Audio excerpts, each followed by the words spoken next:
This is the War Academy squad update of July 2016. With me today is Sergeant Ross from the squad development team. What's your role in the development team there? I'm a man of many hats, but my primary role is game designer, and secondary producer, and third being the military advisor, but just kind of comes with the package by default. Well, the June update was released about a week ago. The main content of that was vehicles, logistics, and then we have some other, I wouldn't say minor things, but some other minor things like the graphical updates, model updates, some new weapons and stuff like that. And we'll start off by going through what most people are probably waiting for, which is the vehicles. And right now, what are the vehicles and the vehicle types that we should be expecting in its version 7 that it'll most likely be part of? So we're going to have a decent amount. It looks like we're going to be on track for getting all the ones that we had previously stated before, and that's the M939 for the US. It's going to be both a transport and Logi variants. Even the Logi variant will actually be able to carry some extra people. It won't exactly be like PR where you get the guys in the cab and you're done. You'll be able to carry a fire team with you, which would be good. Yeah, the idea is that you actually have a small security team that can help you set up a base. And then we'll also have the Ural BTR-80. That's going to have the KPVT turret on it, which is the 14.5 millimeter, firing their standard loadout of AP incendiary rounds, API. It's going to be a pretty nasty weapon. It's going to be the most powerful weapon we have in the game to date, because if you look at its stats, it's practically twice the kinetic energy of a 50 cal round. And then we have the Humvee, which is going to be a gun truck, so it's just going to be the Humvee with the 50 cal turret on it, no other variant. And I feel like, and then we have the Technical, which is also going to have multiple variants. That's going to be running the Dishka on it. So that is it for now. What about passenger loads and stuff like that? What's the how many people can you fit in these vehicles? I don't want to go into too much detail about that, because there's a couple surprises, I guess you could say, but yeah, you're going to have, and it's also going to be faction based as well. Not every faction is going to have the same vehicles and the same setup in a sense. So you'll have troop transport capabilities with the insurgents with their Technical, where there's not a Dishka on the back, for example. It'll just be them in there. As I stated earlier, I guess one of the things that we haven't really revealed, but the only reason why I said anything is because I think it's relatively minor, but I think people appreciate is the fact that our Logi trucks will now have a slight troop transport carrying capability. So it's no longer just like one or two guys who have to go off into the wild by themselves and not have any support. So our Logi trucks at least be able to carry a small contingent of soldiers with them, so that way they can have some security, not only for their convoy, for example. It's nice to have people who can dismount and help you defend the truck, but just getting that base down, once you get to the location you want to go, you'll have several guys right off the bat who will be able to not only defend the area, but can help you dig and stuff for whenever they get set up. So outside of that, it's pretty much the typical stuff, right? Like a Hummer is gonna be rocking 5 dudes. You have the BTR, which is an armored personnel carrier that carries a bunch of people. I guess one thing I really will say about anything more in detail would be that we're no longer held by previous engine restrictions. From if people know about PR anyways, they know that it was on the Battlefield 2, and a lot of people, well, I don't know about a lot, but people in the forums will often try to do a comparison. And so obviously they're aware, some people are aware of the game, and we don't have restrictions. It doesn't have to be cookie cutter 9 people or whatever in a truck. We can do 20 if we want to do it. So there's going to be a little bit more you're going to see a little bit more diversity in that regard than you might normally have expected in the past, which I think people will appreciate. You know, BTR doesn't have to have just 9 people in it. It doesn't have to be that way, for example. And also, how's the current damage model for vehicles? We're taking a trip back to 2005 is what we're doing. Yeah, there's going to be a lot of stuff that's going to be a work in progress, as in there's going to be an initial iteration and then, you know, future iterations upon that system. So yeah, the initial damage model is simply just going to be health based. There's not going to be anything fancy. There's not going to be any localized damage model, which is that is the future plan. But the current plan is just to get these things out the door so we can go to Germany in August, and it's going to be health based. So it's really all there is to say about it in that regard. I guess one thing that I'm trying to get done this week actually is to finish getting all of our penetration done for the vehicles, because we pretty much have all the damage and damage types set up. All their values and everything are already in. The one thing that we will have, I guess that'll differ in a sense, is that projectiles, well, I don't know, I should say will. I'm going to try anyways. Who knows? It could be a bug that prevents us from putting it in last minute, but we'll have penetration, so like a 50 cal being able to go through, you know, Humvee armor, for example, at short range. You can have actually not only can you damage the vehicle, but you can also kill the passengers inside. So like the 14.5 will completely shred a Humvee, like it switched. It's easy, like a hot knife through butter sort of thing. Not just damaging the vehicle, but it'll just penetrate everything, the entirety of its armor. So I mean, that'll be a nice little bonus at least. It won't be totally like everyone's sitting inside of you know, an impenetrable barrier. But the future is to try to get a localized damage model where you can, you know, shoot the tires, shoot the tracks, and you immobilize the vehicle. You know, do a catastrophic hit on the turret, disabling the turret, but the vehicle still good. You know, hit an ammo rack, which cooks it off, completely destroys the entire vehicle. These things are likely not going to be too incredibly difficult to do, because really we have a penetration system in already. So the next thing we need to do is just have volumes in areas that detect whenever a trace hits it that says, you know, are you an RPG? Yes. Okay. Well, you just hit the ammo rack volume, so now cook off the vehicle and destroy it. You know, so what we can. It shouldn't be too difficult. We just don't have the time right now, and there's also a lot of additional art assets that have to go in to do more advanced stuff. Yeah, that sounds good. So, but then you will currently have like what small arms in terms of penetration. How's that in damage? So can you destroy vehicles easily by just firing your AK on them, kill passengers on? For the most part, not really.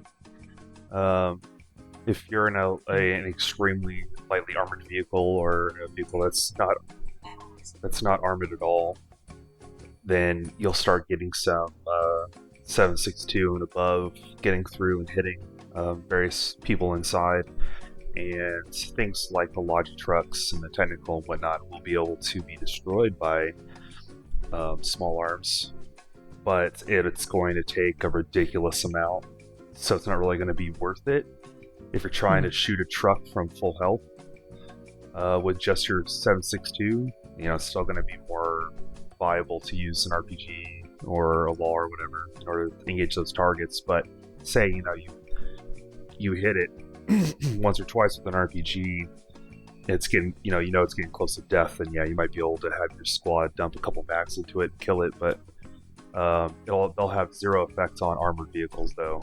You know, the Humvee and the BTR, you can't. Yeah. This is not applicable.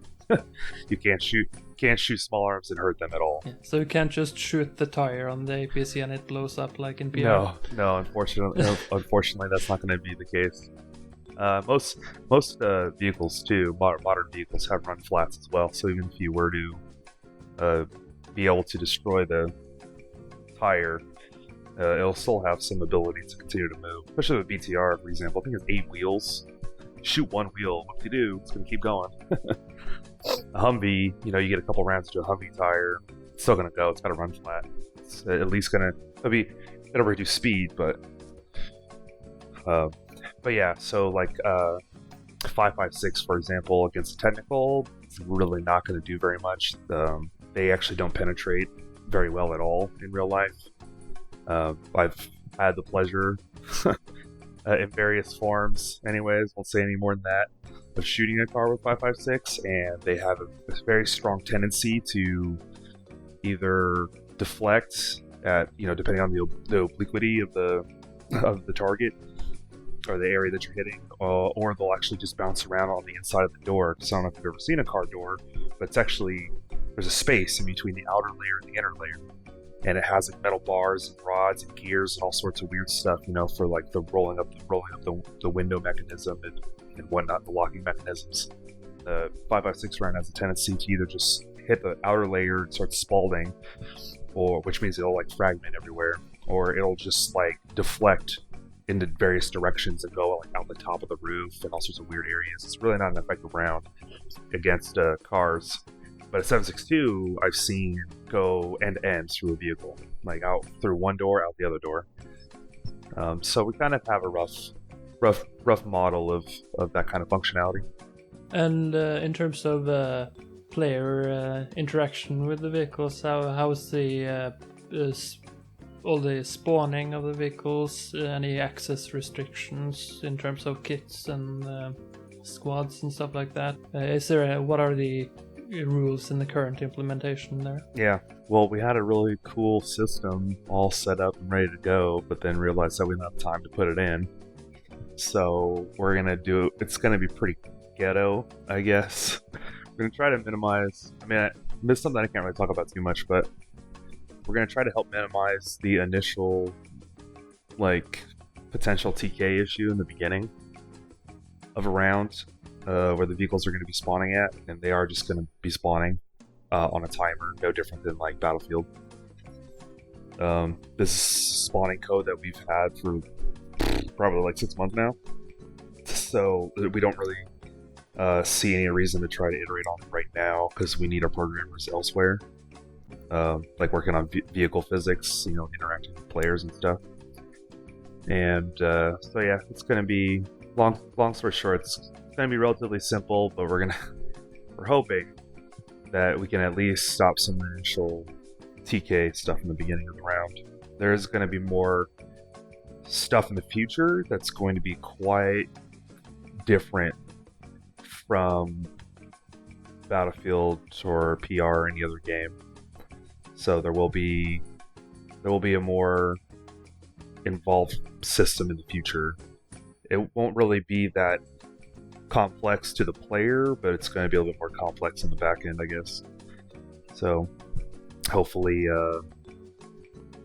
people will appreciate that down the road. They're just going to have to deal with the initial like first come first serve kind of thing at the moment.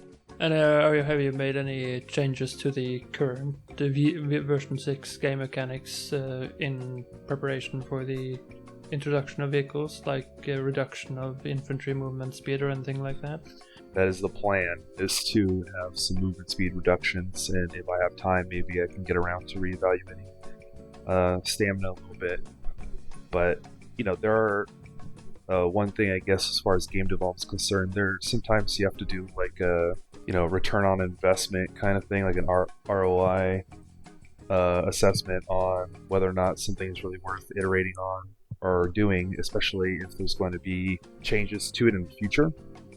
So, you know, I could adjust stamina values and movement speed and whatnot, but it may not necessarily be worth it if I'm going to completely redo the thing in the future. Movement speed is relatively straightforward. That's just changing a variable. It's really not that big of a deal for me to do that. Like stamina, for example, you know, I know people have been talking about it for, you know, over a year, at least as long as I've been on the project, and I would like to make quite a few changes to it. So like doing minor adjustments right now, it's not really worth my time when I'm just going to potentially overhaul it in the future. So yeah, you'll probably see a little bit of a movement speed reduction for V7, but I wouldn't expect like nothing crazy, anyways. Yeah. And the next big addition in V7 is logistics, which kind of came as a surprise actually to a lot of people, because as we had heard it, we would see the introduction of vehicles first, then logistics later. But it's a happy surprise. Well, good. So the current implementation is we'll see a reduction in the auto generation of resources on the fobs in terms of ammunition and resources for construction. That is correct. And we won't see crates in this version. We'll just dump resources from the vehicles to the fob. Is that? Do you believe in magic? Yes, I hope you do. Yeah. Well, it's not much more magic than the current implementation. Yeah. Yeah. So logistics is, I think I kind of hit on it a little bit earlier. It's going to be pretty simple in its implementation, although I think it's going to have quite a large impact on gameplay, even such a basic setup. I mean, simply having the ability to provide supplies and ammunition to a truck or to a base is a pretty big deal, especially considering it's going to have some spawning considerations, I guess you could say. Not really going to go into much detail about that, but I noticed that when it got brought up, there were a couple people who were like, well, like if your truck just dies all the time, then it's just going to be used as something you just place in a bush. And I was like, okay, well, yeah, you can. I mean, I'm not really gonna say, I haven't said anything to anybody on forums or anywhere about it, but I'm like, yeah, you can put it in a bush if you like. Probably not going to benefit you very well at that point. I mean, I can't really say much more than that, but yeah, good luck putting a fob in a bush and getting all your guys out in the field. Long story, put it this way, you need to get that truck out to your fob. So we're not going to completely kill everything, like logistics, for example. You kind of mentioned it. We're going to maintain the passive tick rate. However, it's going to be heavily reduced. You kind of saw that in version 6 before we doubled it in 6.4, I think it was. But yeah, it's going to be incredibly reduced. So it'll be extremely slow. We are doing that, and this was something that we decided on like over a year ago. Most of the stuff, anytime we're implementing something, more than likely we've actually been planning on doing this for like a year or more. We just had documents collecting dust on the interwebs on our little personal sites, but we didn't want people to completely be out of the game. If you don't have supplies or your truck gets blown up or whatever, we don't want it to instantly turn into an automatic steamroll. We don't want players to just not have resources at all times, so there's going to be a slow trickle that'll allow you to at least get something done. But, obviously it's going to benefit you greatly if you actually resupply your base. But yeah, as far as the rest of it's concerned, aesthetically and everything, it's going to be magic. You're going to drive to the main base. Crates will appear in the back of your truck. You will visibly see crates. They won't. You're not going to have to do anything special like get out, grab the supplies and put them in your truck or anything like that. We don't have time to do any of that right now. We were starting to do something like that, but we just scrapped it for now. I've shelved it. Not scrapped, sorry, that's a bad term. In development terms, we call shelving it. So we shelf stuff like that. So you'll go in there, you can look behind you, see crates in it, and be like, okay, cool, I got crates. And then you drive out to your base, and when you get inside the construction zone, you'll look behind you, and some of the crates will disappear. And then you look in your fob widget, and suddenly there'll be a bunch of supplies in it. So you're like, okay, well now I know supplies got in the vehicle. And then you drive away. And it's as simple as that. It's back and forth. Yeah, and how do you drop them off in the fob then? Well, that's what I was saying. It's automatic right now. It's going to... Okay, it's automatic, both parts? Yeah, it's going to be automatic. Like I said, we were going to code in, like, dropping off physical crates, and they would slide off the back, and we were going to add audio so you could hear it, loading and unloading.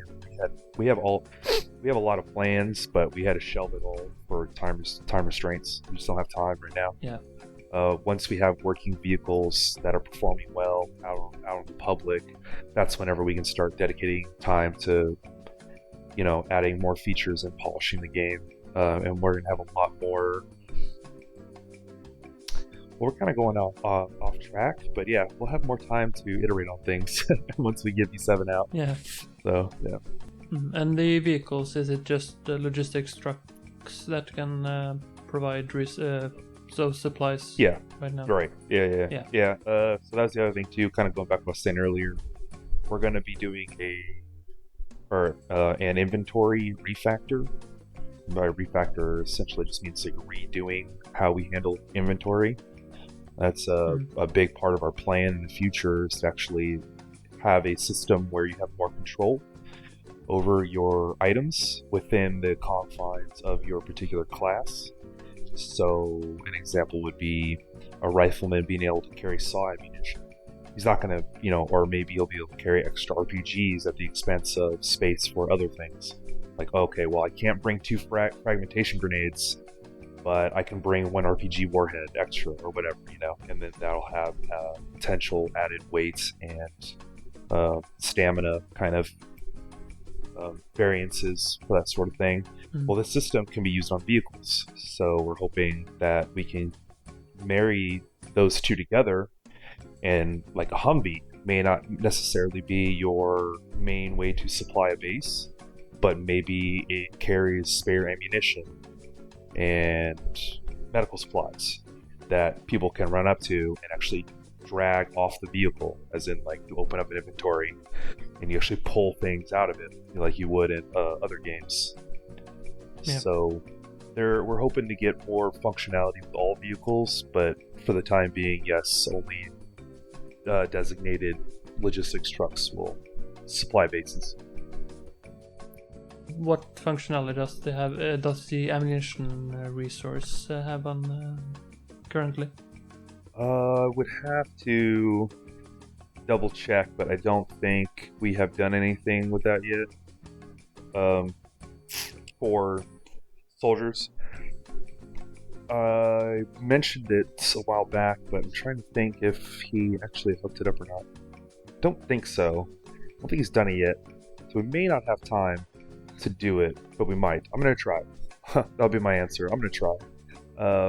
The vehicle weapons will definitely do it. I know that's done already because we have a repair and rearming station for the vehicles, so you can go into the fob and rearm your 50 cal on your gun truck, for example. Get more ammunition. That'll pull off the ammo pool of the fob. Currently in V6, the 50 cal placement actually pulls ammo off the ammo pool. I don't know if that was ever noticed or not. I don't think the values are pretty low. I think at the moment, I don't think I've ever seen anybody run out of ammo in a fob shooting in the 50 cal placement, so there might have to be tweaks on that. But yeah, so we already started doing it with the 50 cal placement. The vehicles will definitely be pulling ammo off of the fob, but soldiers, I don't know if we're going to get to that yet. I'm hoping so, though. I never really liked infinite grenade spamming. I don't think anybody likes that, right? Well, let me just resupply my grenades and shoot all 7 and then get more and shoot all 7 and just sit here all day and shoot 203s till blue in the face.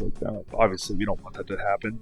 That ammo counter's been sitting up there this entire time for a reason. You just gotta hook it all up, I'm sure you can't say too much, but what plans do you have in terms of future implementations for the logistics system that you haven't touched on now?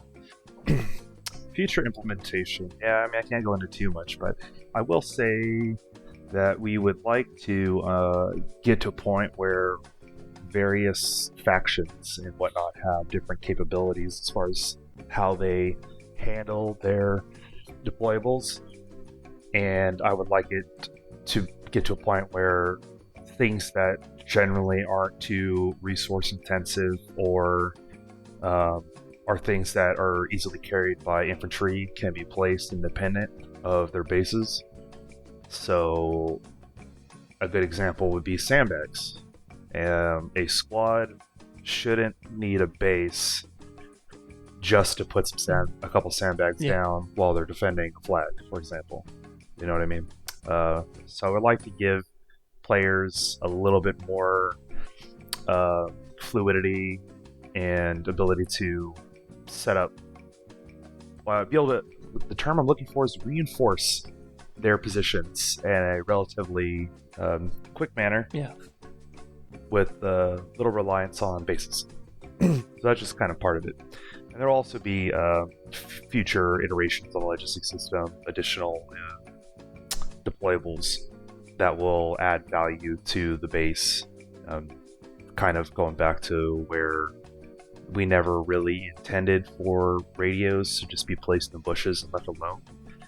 That's not what they're really there for. The intent of the FOB from the very beginning was to actually be player-made secondary objectives, and I think this is where a lot of the player base, and simply because it could just be, due to the revolving door of, gaming, you get a new waves in, new waves out sort of thing. So sometimes you get a group that you just end up flushing out all the knowledgeable people from back in pre-alpha, like they're just not there anymore, or they're taking a break, or they're waiting, or whatever the case may be, and so now you got a whole bunch of new people who think the meta of the game is place radio in the bush, and they're like that, and they think the developers intended for that. That's not the case at all. I think that the key factor that everyone's kind of missed from back when we initially talked about it in pre-alpha was that that's actually meant to be a secondary objective. When people talk about super fobs, or all they're doing is sitting on that fob, I'm like, okay, sure, maybe right now it's a bit of a waste because it's more important to get the flag, but in the future there are going to be a lot of reliance on that base in order to keep your front line at peak efficiency. Especially when vehicles come in, those are going to be force multipliers that are going to completely wreck your world if you don't keep your countermeasures up. Well, the only way you're going to be able to effectively keep your countermeasures up is if you keep up a base. That base isn't up and running and has the ability to repair and rearm your vehicles, you're going to run out of ammo, or your vehicles are just going to constantly be destroyed because they're going to be in a constant state of damage, and you're not going to ever repair them. So the next time you run to BTR, you're just instantly going to die because you didn't repair your vehicle because you didn't have a base that you didn't protect and have up. And so their BTR is just going to run wild, and you're going to be like, crap, now we're getting steamrolled, and you have nothing but yourself as the player to blame. It's not going to be our fault. We're not the ones preventing you from, or telling you don't defend the space, or don't set up a rearm repair depot. That's not our fault. You just decide not to do it. So we want that to be part of the meta of the game, is that it's not just about the flags, it's also about keeping that base. That base is actually a secondary objective. We want players to actually feel like those are mini flags, for example. That's always been the case. And I'm hoping that through time, as we add value to the base, that it's going to go back to that kind of meta, where it's going to be a necessity. If we'll see how it plays out. We might have to tweak some values. There's going to be balancing that we're going to have to do over time, which is fine. But I think FOBs are already considered second objectives. They are pretty important to the current gameplay. But it's just the value of you. If you build up a super fob right now, it doesn't have much value because you don't have those assets that need defending, like the repair and rearming stations and stuff like that. So or like a tow emplacement, right? Like you're gonna want that tow emplacement. You don't want to just leave it hanging out there because somebody's gonna destroy it, and then you're gonna have yet again, IFVs and tanks running amok without any counter. It's like, well, maybe I should have defended that fob. Yeah, probably. But we also understand that we don't want the entire player base to just sit on a fob, right? We also don't want a super heavy reliance on having, like, if a full squad wants to defend a fob, that's fine, but it shouldn't be like required. Obviously we want boots on the ground out there fighting. Most players just want to get in the action. We want to afford those individuals the opportunity to do that sort of thing if they'd like to. There are plenty of people out there who love to just drive trucks. That's all they're going to do. Just drive trucks all day, every day. That's all they want to do. Just trucker simulator, going to be in a logging truck all day. That's fine. We're going to give that opportunity. There's people who love to defend fobs. We want to give them that capability. We're going to try to help, and part of that's going to be helping expand it. It's your ability to build a base. We're actually going to expand on a little bit in the future. I won't go into too much detail about that, but it's not always going to be 100% reliant on the squad leader to do it, for example. So we're hoping that we'll give players a little bit more flexibility and their ability to not only go out and play the objective, but also build and defend their bases. I think that'll become more apparent when fire teams and stuff start coming out, and the other things that I won't talk about. But those things coupled together, hopefully it'll make things a bit more fluid, I guess, more options for a squad. They won't have to be completely tied down to a certain thing. Mm-hmm. And in terms of deployables, there is the mortars that you've that was in the June update as well, and the Dishka that will be emplaceable HMG. And you mentioned the repair and rearming station that will be in V7. So and the mortars will be further ahead in time. What other emplacements are planned right now for the fob system? A lot, I guess. Not everything is actually set in stone. We will have to evaluate as we go on about some of the more complicated systems that we want to add. Complicated for us, not for the player really, but right. So there's going to be that rearming station, which is going to be there. In the future, we want to have a physical or visual representation of the supply status of your base. So you'll have a supply depot that will change states depending on how much supplies you have, which will be, it's just kind of a nice thing to have whenever you write up, a little immersive factorness, I suppose. You actually see your supplies physically adjusting states like you would with the deployables as you're building them. Kind of like that. Obviously, we're going to have the Dishka. Actually, I can talk about that because, well, it's already been said. But yes, we're going to have the Dishka emplacement now. So, right, the other factions are using the American 50 cal. That's going to be replaced with the Dishka. Don't think we're going to get the Cord in time for the Russians. We're trying really hard right now, but it might not make it. So, sorry. And there's going to be the SPG-9, which is in the works. That's not going to make it for V7, so we'll most likely see that in V8. That's the plan anyways. We'll see. We had in the plan to get Blue 418 emplacements out for V8, but that's looking like that's not going to be remotely close to possible, so that might have to come at a later date. Can't really talk much about that kind of stuff, though. And the orders, I can't really say when that's going to come out either. Yeah. Some point in the future. The assets are there. We just gotta do the other coding back end and nailing down the design of it, I suppose you could say. Like what kind of sighting system and stuff we want to go with, and because there's also, it's not just the mortar. You gotta have the players accounted for when you're thinking of a system like the mortars. How much reliance do we want on how much player dependencies do we want for the mortar? Do we want one-man gun teams, two-man gun teams? Do we want like a fire direction center that controls the mortars? Do we want like scout classes to be able to call in fire missions? Do we want just the squad leader? There's a lot of considerations, and it's going to take a bit of time to nail that all down. So, you guys saw the assets there, but you still got several months before that's going to make, more than likely, before we see that. And in terms of the Dishka 50 cal, is there any substantial difference in their how they their accuracy and stuff like that? Nope, not really. It's practically negligible. I'm not saying that there's not a difference on the back end, because there is. There is a little bit of a difference in its damage curve and everything, because it is a heavier round, but its ability to damage is, at least for the way our game is going to be handling damage, It's almost negligible. Its fall off will be a little bit sooner than the M2A1, but outside of that, damage values and everything, you're looking at about the same thing.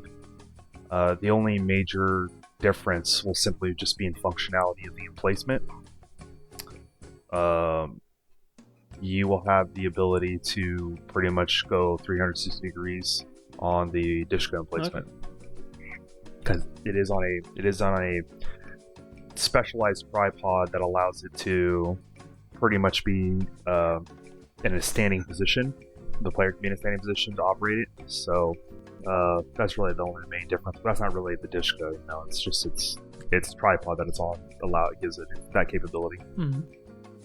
Another thing in the June update was there's updated radial menu with some new features and stuff like that. It got a little bit more fancier, yeah. And there's been I actually saw a back button on the radial menu, I think. What? No. So what are the new additions to that radial menu beyond just the visual update? It's fancy now, like ultra fancy. Our programmer, Mother Deer, has been doing a lot of work on getting this done. So we essentially, in case people didn't know, have our UI design finalized. At this point, it's simply just getting the assets in from our UI designer. We actually have a dedicated UI designer. He's the one that's creating all this new UI stuff. He's extremely talented. He's been in graphic design for decades, and he's actually a community member. So we finally got it all locked down, and we were doing a lot of Blueprint C++ porting of our UI code. Then Mother Deer, per our production schedule, started banging out the radial menu. And with that, not only did it make it easier for us to implement with the work that was done, but also added a lot more functionality. So we have the ability to place markers in the world through the radial menu, as in it's not fine, but that portion is not completed, but like we have you can see it now, at least we can see it. It puts up a little debug ray trace with a little sphere where the marker will go, but it works. It's there. Like you can point at a hill and place a freaking marker on it. So that's going to be a pretty big step. And it's also shown on the map. So he actually got that done. That actually kind of surprised me because I didn't remember him actually telling me that outright. But I was like, I'm gonna place the marker, and so I see the debug trace, and then I look at the map, and sure enough, there's an enemy infantry icon on the map right where I put the marker, and I was like, awesome, Mother Deer, you're great. The back button was put in, and the rest of it, I guess you could say, is just more configurability for the designers. What other functionality? I mean, that's really about it. I mean, radial menu is a radial menu, so I mean, the biggest thing is being able to place markers and having that back button. But we can also create like sub menus and stuff now too if we wanted. Still haven't completely nailed that down if we want to do that, but we could do sub menus for classes. We have multiple classes or multiple variants of the same class. We could potentially put that in a sub menu and kind of reduce the amount of space on the radial menu if we wanted to. I don't know if it's going to be necessary. I don't think we're going to hit our 18 slot limit. I think we have that radial menu. So, which is going to be kind of a null point in the future anyways due to the inventory system. The only thing that I'm waiting on is to see if we're going to be able to get that functionality on the compass. So we've been wanting to get the objective markers on the compass as well. Well, we have it on the radial menu now, and we have it being placed in the worlds, and we're going to have, the actual 3D icons like in the world, so you actually see it on a hill or whatever your squad will. And you'll see it on the map, but I don't think it's on the compass yet. We're still working on getting that done. But if we can, that's the goal though, get all three of those together, and then suddenly, your squad should have increased situational awareness, and it's a huge tool. This I think is going to be one of the biggest wins for squad leaders in V7. Honestly, outside of logistics and vehicles, for me, I'm a huge fan of trying to give as many tools as possible to the squad leader to get his job done most effectively. And I think one of them is going to be being able to place his markers, like being able to put it down and saying, hey, that's our marker. You can see it. It's on your map. It's on your compass. Go to it. I think it's going to do a lot of good for the player population, both squad leaders and non-squad leaders. Yeah, that can be very helpful. And will this be squad restricted, so you see your squad stuff? And same with markers on the map will be team-wide, I guess. Yeah, you'll still get the enemy spotting markers and stuff. Will be anything having to do with enemy positioning and whatnot, and relaying enemy statistics or whatever. That's not the word I'm looking for, but information. Enemy information will typically always be to the team, but your squad-specific stuff will stay squad-specific. And in the future, because we actually already have this in our UI design, our final UI design for fire teams, you'll get additional marking that will be color-coded for your fire team. So the squad leaders are going to get even more tools in the future to have even more control. We're not going to make it overly complicated because we're not that kind of game. We don't want it to be that kind of game, but we do want to hit that middle ground. I think one of the ways to hit that middle ground is to provide the ability to have to at least designate, at least be able to split your squad in half. That's it. Yeah. That's all we're going to do with the fire teams. But part of that UI is going to have the fire team stuff on it, so it'll be nice so you can place the objective of the squad is to do this, but I need fire team 2 to sit up on this hill. You know what I mean? That's going to be really nice because fire team 2 is going to be like, okay, that's only I can see that, and it's only my fire team's color, so I know it's just for me, and then they can go up there, and then the squad can see it like, okay, well, the objective is to take this flag, but Fire Team 2 objective is to go provide overwatch on this hill. So I think it'll be nice. Players already do this just on their own, so why not give them the tool? Why not support that and give them that tool? So in the future, hopefully the radial menu will also include that. In addition, there's been some more small arms introduced in V7. The M110 SASS, which is sniper rifle, but it has 4x optics for now. It will have 10x optics. PR players will be familiar with the PPSH-41 and SKS rifle. Yep. And these are the new weapons introduced. What kits will these be introduced in? The M10, 110 will be in the marksman, but the other ones? So the big reveal of more weapons, because everybody loves more weapons, don't they? There's more weapons. That's all I want. More weapons, more weapons. Do you guys even want vehicles? Yeah, kinda, but we want more weapons. Alright, fine. Yeah, no, so we've had these weapons in the plan for quite a while, and they do come with some new classes, but I'm not going to talk about those. I'm just going to have to be a little surprised.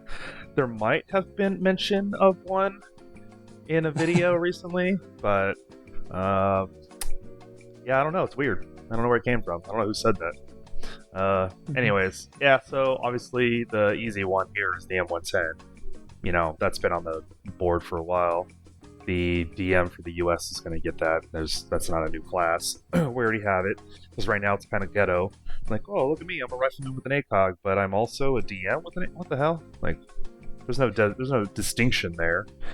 But yeah, US is getting the M110, and yes, due to our current system, we don't really have a good way to put a 10x optic onto the M110. Nor can we really do variable zooming for various magnified optics, so we're just throwing an ACOG on there.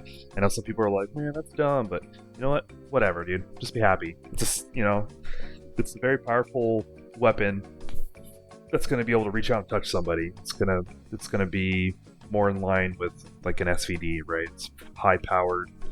It's a very large cartridge, and it'll do a lot of damage at long range, where the M4 or an AK-74, really starts losing a lot of kinetic energy at range. So you're gonna start seeing more damage is gonna be being done at range. The PPSH-41 is freaking awesome. I think players are gonna go nuts for that guy. Anybody who's a CQB fan is going to absolutely love that thing. It sounds. Oh, somebody had a word for it. I can't remember now, but anyways, yeah, that thing's nasty. Like we gave everybody PPSH 41s, and we just did CQB with all the devs, and it was just amazing. I wrecked shop, by the way, because I'm an amazing player. So that 41 in the hands of a really good player in CQB is going to be devastating. It just annihilates things. It's so fun and great to use. And the SKS obviously is going to be a part of some kits, and it's an SKS. So Yeah. I don't really. One thing I will say about the SKS, because of all the people out there who are going to be like, "What? This thing isn't being reloaded correctly." We don't have the ability to reload it correctly at the moment. So when we get the animation refactor in, then yes, we can focus on actually getting a more accurate representation of reloading the SKS. But for the time being, a speed reload and a tactical reload are going to be are going to have the same cookie cutter animation to it. Please forgive us. I know it's terrible. Like, oh, I should be manually loading each individual bullet right now. Like, can't do that, okay? Like, we'll get to it. Just not right now. Well, you can expect 20, 30 threads on the forum about that. I know. I mean, I'm used to it now. At this point, I got skin as thick as steel, as rolled homogeneous armor. But yeah, so there's still going to be the distinction, at least, a full clip versus just half a clip is what you're going to get, essentially. So, yeah. You'd be like, but I only shot 2 rounds. Why am I loading 5 more in this thing? Where are these magical rounds being held? I was like, you have a magazine of holdings, which you have there, sir. It's just a bottomless pit of storage. Have fun, I guess. I don't know. It's not like you're actually going to have all those extra rounds. This is where the confusion's going to come in. Like, I should have 14 rounds right now in my magazine. Like, well, it doesn't hold that. Okay, it's just a little animation workaround we have to do at the moment. That's all I can say about that. There's also some pictures of apartment blocks that are added. I think 3 or so kinds that we saw on screenshots. These are the tallest buildings in the game right now. I don't think there's anything past 2 stories currently. Correct. Yeah, there's not. Yeah.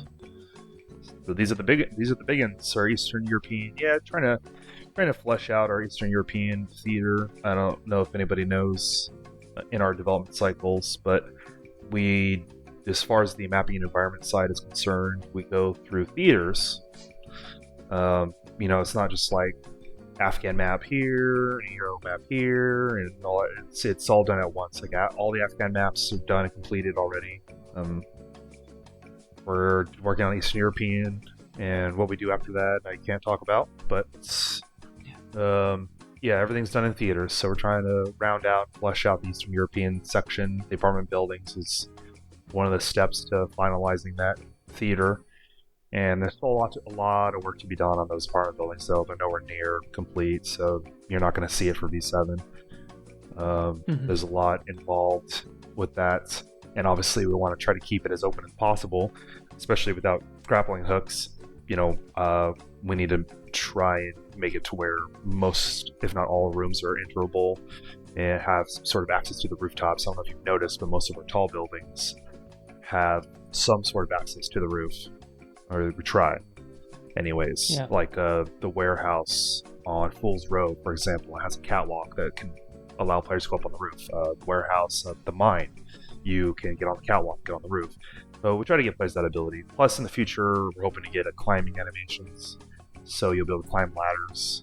And we want players to have that kind of mobility, but we don't want to do any janky, like everybody's special forces, grappling hook kind of thing. So if we don't want to do that, we have to give players other ways to get up there. So, we're doing our best with that. Yep. Yeah. And in terms of the Eastern European maps, you have the, how do I pronounce this? Yehorivka. Nobody knows. I don't even think the guy making the map knows how to say its name. Did he just throw his hands on the keyboard and whatever? I think just face rolled the name for it. He was like, "Oh, here we go, smash my face." Nah, it's an actual region in Eastern Europe that he's basing it on. We're talking about renaming it though, because it's not when you can't get a general consensus with that community on how to pronounce the damn thing. It obviously needs to be renamed to something a little bit easier to say. Obviously, our wonderful Eastern European player base will have no problem saying it, I'm sure, but we all just call it Yeehaw, and either Yeehaw or Yeehaw. So, like, who wants to play Yeehaw? Obviously, we need to change it. But that's a very, very cool map. I saw the screenshots, but it is beautiful. It is open, it is big, and it's definitely made for vehicles. It is incredibly deceptive in size. When you look at it initially, because I did the initial layer for it.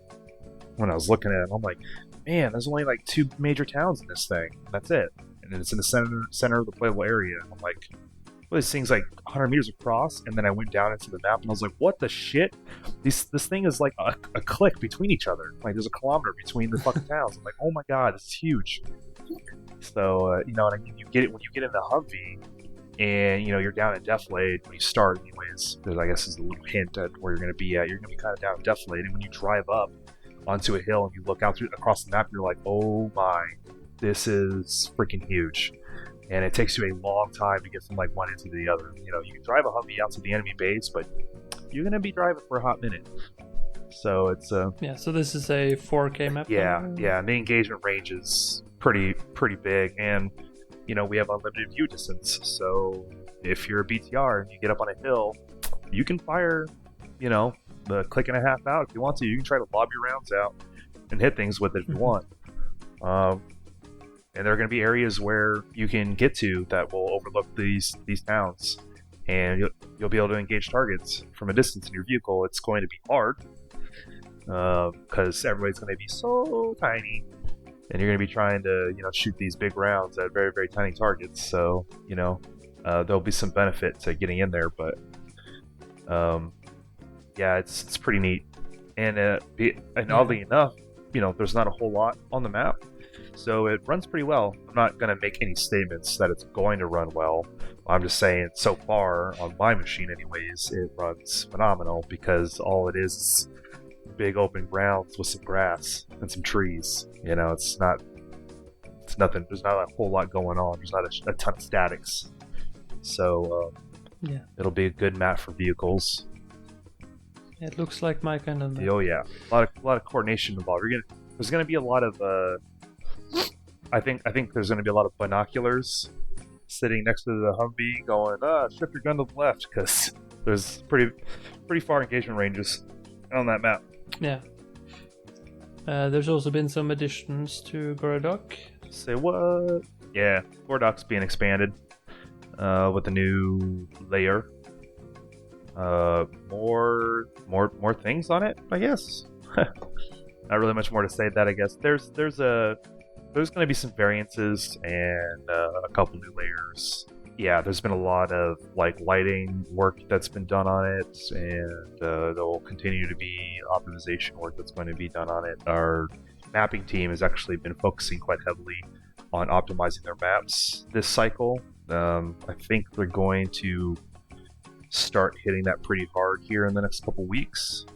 They've been kind of given the opportunity to flesh out their maps and possibly add a little bit more to it. Obviously, Gorodok needed to be expanded no matter what, but there were other maps, such as Samari Bala, for example, had a lot more stuff added to it. It's a lot more fleshed out, a lot more objects to hide behind on the streets, and the interiors have been fleshed out a lot more. But that's going to stop pretty soon because the map team's going to switch to kind of seeing what they can get done with the maps as far as optimization is concerned, and just overall quality and aesthetics of the maps. So Gorodok is a great example. I don't know if you saw the quote unquote leaked video, but Gorodok looks pretty damn beautiful with this new lighting, right? People are like, are you that? Somebody actually in the comments said, are you using SweetFX? Because it was actually me that reported it. They're like, are you using SweetFX? I'm like, nope. No, that's just the mapper. He just updated the map. That's all it is. And it was like, damn, man, that shit looks good. I'm like, yep, it does. It is beautiful. So yeah, I mean, there's been stuff going on with the existing maps. Yeah, as you said, we were doing work by theaters here, so the other existing maps, Middle Eastern ones, are probably mostly done. Then we don't have any Middle Eastern maps. Afghanistan's an Asian country. Yes, okay then. Asian countries. True. Yeah, that's why I specifically said Afghan theater and not anything else, because that's all it is. Kohat, Logar, and Kora are all Afghan theater maps, specifically designed around those areas. Like Logar is an actual place, Kohat is an actual place, and Kora is an actual place in Afghanistan, with our own artistic incarnations added to them. You know, they've been modified a little bit. Kora is heavily inspired off of the Sangin Valley. Kora essentially is, you know, part of that kind of network, so it bears great resemblance to it. This is kind of my favorite kind of pet map, because that's one of the areas that I served in was Sangin Valley, so I hold Kora near and dear to my heart. It's going to be very interesting to have vehicles on that map. It is designed from the very beginning with vehicles in mind, and not because it's going to be nice to vehicles. It's designed to be very difficult for vehicles.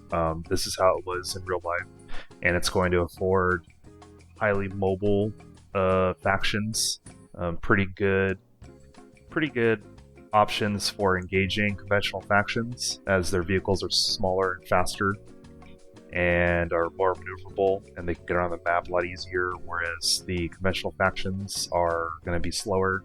You're going to be quagmired by obstacles constantly. They're going to have to use choke points everywhere they go. All of that was really designed so, you know, RPG ambushes in the future will have IEDs to be very easy to take out conventional factions with these tools, because they're going to be stuck, like going over a bridge or trying to get through a hole in the wall that they can barely fit through, whereas the technicals are just going to be zipping around everywhere, being able to squeeze through everything.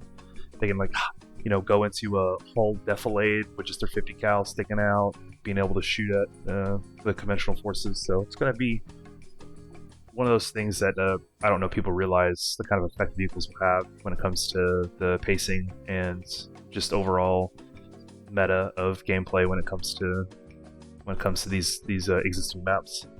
Samari Bala obviously is going to be a freaking nightmare for vehicles. It's an RPG alley. It's going to be ridiculous to see what happens when you get your first couple Humvees going down the main road. You know, they hit that intersection, and then like RPGs from every rooftop just annihilates your vehicles. You know, it's going to be interesting. You know, Insurgents, for example, you know, we're going to feel a little bit more, but, you know, their intended game style, you know, gameplay, and their style is going to start coming out a lot more when it comes to that. You'll start realizing, oh wow, well, you know, having double the RPGs, you know, RPG classes on a map is actually going to mean a lot more now, because, you know, when we're doing the faction balancing, there's, you know, some forces have more UGLs, some have more RPGs. Well, one of the intents of having the Insurgents be very RPG heavy is because when vehicles come around, that's going to be their primary tool of dealing with it. So you're going to start realizing, like, oh man, Insurgents aren't as shitty as I thought they were. Like, nope, I'm going to RPG the crap out of you. Good luck, you know. I hope you got Overwatch, you know. I hope you got support, because you just try to drive your truck down the road, there's going to be so many RPGs shooting at you. And in that vein, in terms of damage to vehicles, what effect will the map terrain have there, in terms of crashing into trees, running over rough terrain, stuff like that? I don't really have a whole lot of information on that right now because we haven't gotten there yet, so... But there's something planned in the future. Try to make it as reasonable as possible, right? You know, you shouldn't drive, 100 kilometers an hour into a freaking wall and not take any damage. You know, obviously, we don't want people to be careless with these vehicles and drive them as such. Running into other vehicles, obviously being damaged. Jumping out of the vehicle while it's at high speed should definitely hurt, if not kill you. The vehicle hitting players obviously should hurt a lot, if not kill you, depending on the speed. These are all things that are definitely being taken into consideration and are part of the development process at the moment. So we have a pretty good base. We have a pretty good foundation for the vehicles at the moment. So these are the kind of things that we're going to be working on over the next couple weeks, as far as fleshing out the physics interactions with the world and the players. Yeah. Well, I think we've gone through all the stuff in the June update here. So, of course, the last thing I'm gonna need for you is the specific date, hour, and seconds of the release of V7. Really have to try. Everybody has to try, which we totally understand, because sometimes you get lucky, right? Sometimes you get lucky and somebody goes, "Oh, well, we're planning on this date." It happens sometimes. However, I cannot do that, so we are not there yet. I know we had stated the end of July was the plan, and as far as I'm aware, that is still the plan, but there's no guarantees. If there was a guarantee out there, that was a mistake. That would be a mistake on our part, and do not go by that, because it's possible it could get pushed into August. That's just the nature of development. You never know. You could have like, man, these vehicles are amazing, and then one massive playtest, and suddenly you're like, well, shit, we forgot something, But yeah, so end of July is what we're trying for, but don't be surprised. Don't be surprised if we have to push a week or two into August, so. Yeah. Well, thanks for coming, Sergeant Ross. Thank you for having me. I'm sure it will be really useful information for everybody. I certainly hope so.